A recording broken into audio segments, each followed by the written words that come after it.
उभे केले. राजानेही फारसा विचार न करता त्यांना बंदी टाकले. इकडे साधुवाण्याच्या घरी चोरांनी सर्व लुटून नेले. त्यामुळे त्याची बायको व मुलगी यांना अतोनात दुःख होऊन त्या घराघरी भिक्षा मागत फिरू लागल्या. एक दिवस भुकेने व्याकुळ झालेली कलावती एका ब्राह्मणाच्या घरी गेली. तेथे श्री सत्यनारायणाची पूजा चालू होती. तेथे तीर्थप्रसाद घेऊन तिने आपल्यावर कृपा करण्याकरिता श्री सत्यनारायणाची प्रार्थना केली. नंतर घरी जाऊन तिने सर्व हकीकत आपल्या आईला सांगितली. ते ऐकून साधुवाण्याच्या पत्नीला श्री सत्यनारायणाची आठवण होऊन तिने श्री सत्यनारायणाचे पूजन केले व हात जोडून ती म्हणाली, हे भगवंता, पती व जावई यांचे अपराध माफ करून आपण आम्हाला क्षमा करावी.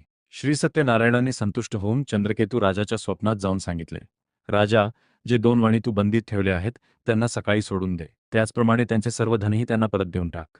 त्याप्रमाणे सकाळी राजाने स्वप्न सांगून त्या 2 वाण्यांना समोर आणविले व तो त्यांना म्हणाला, वैश्य हो, तुमच्या दैवयोगाने तुम्हाला पुष्कळ दुःख भोगावे लागले. आता तुम्ही सुखाने आपल्या घरी जा, असे सांगून त्यांना वस्त्र व अलंकार देऊन त्यांचा गौरव केला. त्यांचे सर्व धनही त्यांना परत दिले. साधुवाण्याने व त्याच्या जावयाने राजाला नमस्कार केला व आपल्या नगरात जायची ते तयारी करू लागले. हरे नमः, हरे नमः. श्रीस्कंद पुराणातील रेवाखंडातील श्री सत्यनारायणाच्या कथेचा 3रा अध्याय येथे समाप्त झाला.